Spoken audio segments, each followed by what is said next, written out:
2024 का अब रन आप अगला, क्योंकि टारगेट ही 2024 है, अब क्या करेगी कांग्रेस? क्योंकि इन राज्यों में जिस तरीके से हार का सामना करना पड़ा, खासतौर पे मैं छत्तीसगढ़ बोलूंगी, हालांकि एक जो बैंग ऑन है वो आपके लिए तेलंगाना का रन जरूर है, क्योंकि बीआरएस को मात देना ये कांग्रेस के लिए एक बड़ी जीत के तौर पर इससे देखा जा रहा है। लेकिन बैंग ऑन के लिए अभी 2024 भी है मैम, इसके लिए क्या तैयारी आप करेंगे अब?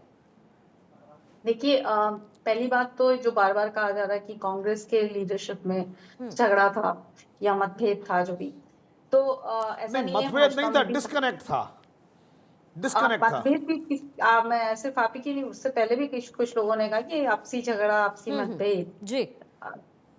आप जो है, आप ये देखिए कि भाजपा के अंदर भी ऐसा कोई कम नहीं था। यही तो है, वहाँ पे एक्सेप्ट करने में भी पूनिया जी दिक्कत भी आ थे, रही है, वो तो जोशी भी सबको थे, मालूम है। यही तो उनके इनका भी ये बहुत, है, जब तो हार रहे कांग्रेस हैं से लोग। ज्यादा वहाँ पे बागी रहे। वो एक अलग इशू है कि जो जीत जाता है झगड़ा है भाई, उसकी जो है तो चीजें है। नहीं बोली जाती, हारने की ही समीक्षा होती है। तो रही बात समीक्षा की, तो कांग्रेस पार्टी जो है वो निश्चित तौर पे जो भी कारण रहे उन पे समीक्षा करेगी।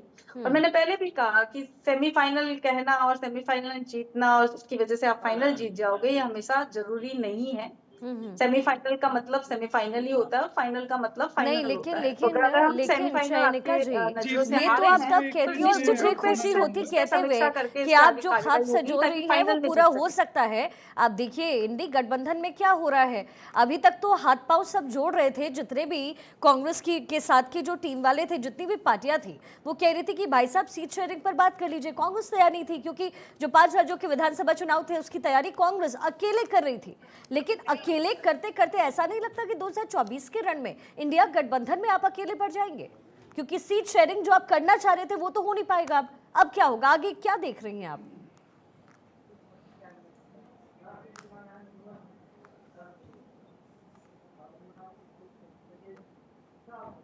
चयनिका जी, करिएगा हाँ डिस्कनेक्ट। जी, जी, माफ करिएगा, बीच में डिस्कनेक्ट हो गया था। हाँ देखिए, बात फिर वही आ रही है ना कि कांग्रेस एकमात्र ऐसा विपक्ष है जिसका आप ये देखोगे कि हिंदुस्तान के हर हर गांव के अंदर आपको कोई ना कोई वर्कर मिलेगा। तो इसका बेनिफिट तो डेफिनेटली कांग्रेस के पास जाता ही जाता है। विपक्ष की अगर एकता की बात होती है तो उसमें बड़ी पोजीशन या बड़ा शेयर जो है कांग्रेस का इसीलिए बनता है क्योंकि कांग्रेस का हर जगह आज की डेट में जो खराब स्थिति भी आप अगर मान के चल रहे हो तो उसमें भी हर जगह पे कांग्रेस अपना वजूद रखती है। वो एक राष्ट्रीय पार्टी है और भाजपा को अगर कोई भविष्य में चुनौती दे सकता है तो नहीं नहीं कांग्रेस ही ऐसी जयनिका जी, पार्टी है जो चुनौती दे सकती है। ये तो आप ऐसी बात कह रही हैं, ये तो राष्ट्र पार्टी, ये सबसे बड़ी पार्टी है कांग्रेस, ये तो है ही। लेकिन मेरा सवाल ये है कि 2024 को आप कैसे साथ पाएंगे? क्योंकि पहले तो सीट उसके लिए शेयरिंग कह के तो लिए रही हूँ ना, मैं यही तो कह अखिलेश रही हूँ कि देखिए, अगर आप हारे इस हैं तो उसकी समीक्षा बात को होगी बिलाल, या आप कभी मैं 5 इसमें मिनट में इंटरफेरेंस 5 चाहूंगी। देखिए मिनट के अखिलेश अंदर यादव अंदर ये पूरा रन संभालते रहे, उन्होंने कहा कि इंडिया गठबंधन का मैं हिस्सा बनूंगा साहब, वो पहुंच गए, मीटिंग्स हुई, तमाम चीजें हुई, लेकिन अब वो कह रहे हैं कि घमंडिया पार्टी है, बहुत ही बेकार पार्टी है कांग्रेस। तो ये जो आपस में आपकी टूट है, यही कहीं ना कहीं प्रत्याशियों के साथ हुआ है, कांग्रेस यही हारी है और कहाँ हारी है?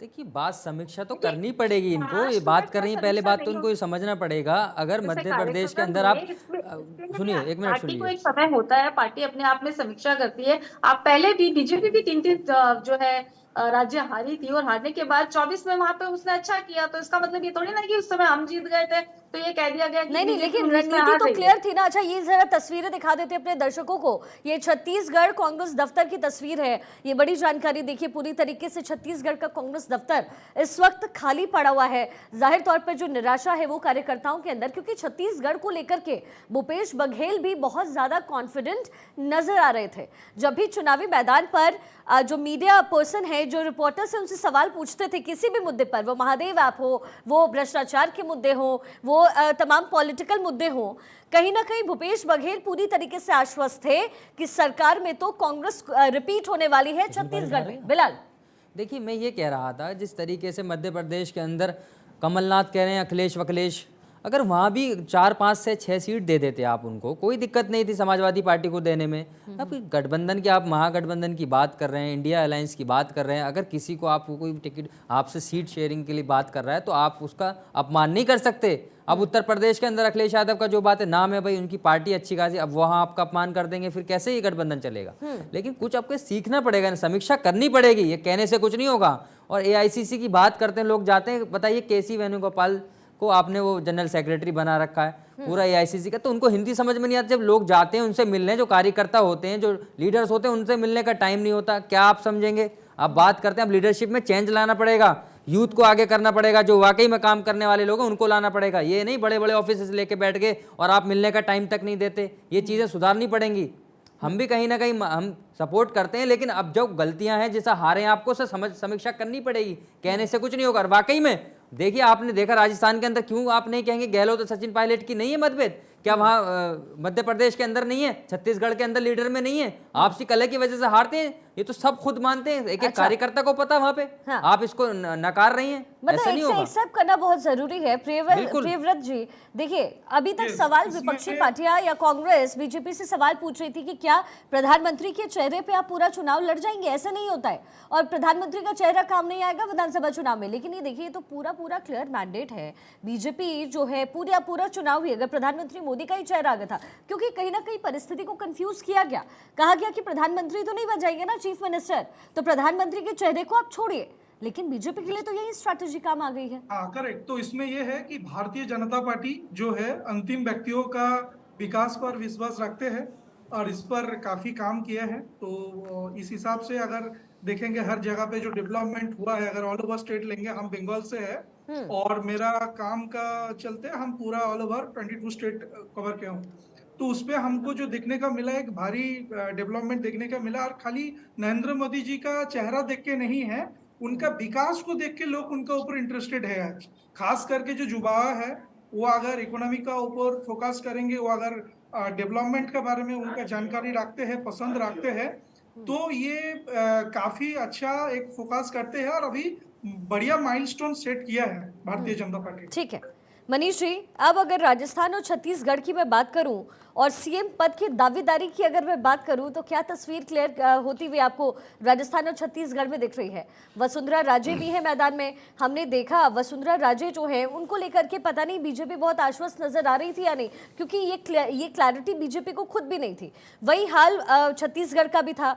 तो वहां सीएम के तौर पर आप किसे इस वक्त उभरते हुए देख रहे हैं बीजेपी की तरफ से? देखिए, अगर हम राजस्थान की बात करें तो राजस्थान में चुनाव वसुंधरा के नाम पर ना तो लड़ा गया था, बल्कि ये भी बात तय थी कि वसुंधरा को साइडलाइन किया जा रहा है। तो ऐसा मैसेज अगर क्लियर है तो ये निश्चित रूप से बात है कि वसुंधरा राजे इस बार मुख्यमंत्री नहीं बन रही हैं। बीच में अगर मैं ट्विटर पे देखूं तो दिया कुमारी का और बाबा बालकनाथ का, योगी का भी नाम सामने आ रहा है। वहीं गजेंद्र सिंह शेखावत भी हो सकते हैं। अब तो इसमें देखना होगा कास्ट पॉलिटिक्स के नाम पे क्या शेखावत को राजपूतों को संभालने के नाम पे जिम्मेदारी दी जा सकती है, क्योंकि राजस्थान बेसिकली राजपूतों का गढ़ है। तो ऐसे में शेखावत जिस तरीके से एक बड़े नेता के तौर पर उभरे हैं और पिछले 3 साल से जिस तरीके से राजस्थान में एक्टिव रहे हैं, मनीष जी ये आप कह तो रहे हैं, लेकिन मैडम का बड़ा दबदबा रहा है। हाँ, ये आप बिल्कुल सही कह रहे हैं कि दिया कुमारी जो है उनको लेकर के कहीं ना कहीं कॉन्सेप्ट बीजेपी का भी चेंज हुआ, वहां के लोगों का भी चेंज हुआ। और दिया कुमारी जिस तरीके से बढ़त बनाती हुई नजर आई, लगभग कांटे की टक्कर थी दोनों की ही जीत में। तकरीबन 30,000 जो है वोटों से आगे दिया कुमारी भी चल रही थी अपनी सीट से, वसुंधरा राजे भी चल रही थी। लेकिन ये थोड़ा क्या कंफ्यूजिंग लग रहा है पूरी परिस्थिति इस वक्त राजस्थान की? मुझे ऐसा लगता है कि वसुंधरा राजे को केंद्र में कोई बड़ी जिम्मेवारी दे सकते हैं या संगठन में भी कोई बड़ी जिम्मेवारी मिल सकती है, क्योंकि जिस तरीके से एक बार अगर कोई फैक्शन क्रिएट हो गया तो वापस मुझे लगता नहीं कि मोदी सरकार उसके लिए ऐसा करेगी। लोगों को ऐसा लगता था कि वसुंधरा राजे को जीवन की हार हारेगी राजस्थान की, लेकिन ऐसा नहीं हुआ। बीजेपी जीती और अमित शाह और योगी जी की, मोदी जी की टीम से जीती। इसका मतलब स्पष्ट है कि वसुंधरा राजे के लिए अब यहाँ मुख्यमंत्री पद पर जगह नहीं है। ये देखिए बाबा बालकनाथ की योगी जी, तस्वीर हाँ, मिल रही है मनीष जी। बालकनाथ तिजारत सीट से जो कि चुनाव